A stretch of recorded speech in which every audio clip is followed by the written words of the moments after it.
Okay, let's dive right into EASA Airworthiness Directive 2019-0044R1. This is a really critical safety update for the Airbus A300-600 fleet, and it's all about structural integrity. In this quick explainer, we're going to break down exactly what you and your teams need to know to stay compliant and, most importantly, safe. Here's what we're going to cover. First, we'll get into the background, the why behind this AD. Then, we'll nail down exactly which aircraft are affected. After that, we'll get into the nitty-gritty of compliance, and finally, we'll look at what this all means for management and operations. So what's the story here? Let's take a closer look at the safety concern that got EASA's attention and prompted this action. It all started with findings from the fleet. Maintenance crews started reporting cracks, and they were all popping up in the exact same spot, the radius of frame 40.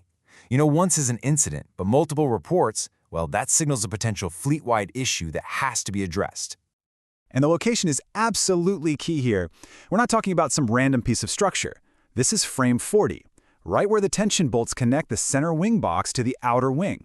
This is a major high-stress area, and it's absolutely fundamental to the aircraft's structural integrity. So what's the big deal? Well, these cracks, if you don't find them and you don't correct them, lead to a reduction of the structure's residual strength. Think of it like a tiny crack in your car's windshield. It might seem small, but you know that structure is compromised. In this case, the wing's ability to handle flight loads could be reduced, and that, plain and simple, creates an unsafe condition. Okay, now let's get specific about which aircraft are actually on the hook for this AD.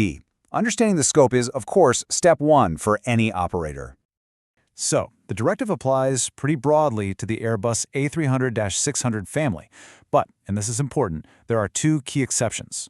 The A300 F4-622R model is out, and any aircraft that had Airbus Mod 12170 installed during its original production is also exempt. If your aircraft is one of those, you're in the clear on this one. For every other A300-600 out there, EASA has split the fleet into two distinct groups. Group 1 aircraft have not had a specific repair done according to a particular service bulletin. Group 2 aircraft have. Knowing which group your jet falls into is absolutely vital because it dictates the entire inspection schedule from here on out. And that brings us right to the heart of a directive, the technical requirements. This is the playbook for your maintenance and engineering teams. The compliance process really breaks down into 5 clear steps. First, confirm your aircraft's group.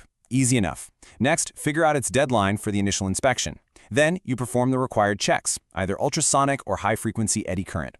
If you find anything, you move to step 4, corrective action. And finally, you have to report all your findings back to Airbus. All right, for those Group 1 aircraft that have never been inspected for this issue, this table is where you start. The deadline all depends on the average flight time, or AFT.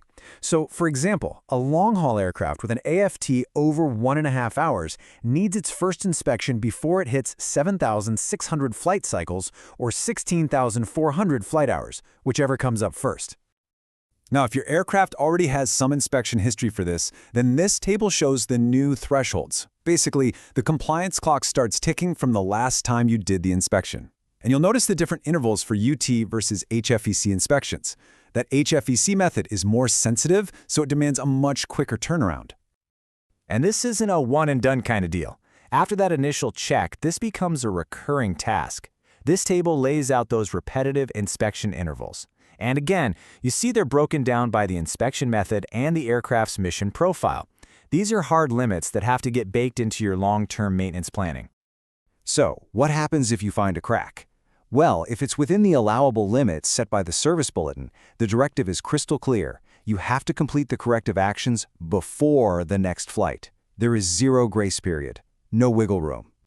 But if that finding is beyond the specified limits, the situation gets a lot more serious. The aircraft is grounded, period.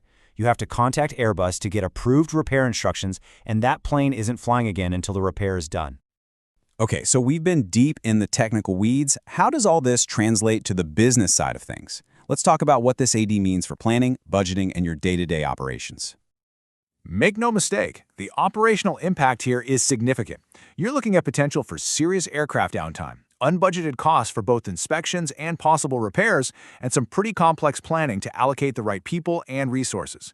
You've also got the overhead of mandatory reporting. But honestly, the most critical point on this slide is the last one. There is no terminating action. This isn't a one-time fix. It's a recurring inspection program for the entire life of the aircraft. This really brings us to the big question for every single A300-600 operator. With recurring inspections and the very real possibility of grounding an aircraft, is your long-term compliance plan robust enough to handle these operational and financial risks? At the end of the day, the message here is unambiguous. This is not optional. All operators of affected aircraft are required by law to achieve and maintain full compliance with this airworthiness directive, and to do so by the specified deadlines. We've covered the highlights today, but for the complete, official, and technical details, your teams absolutely must consult the source documents.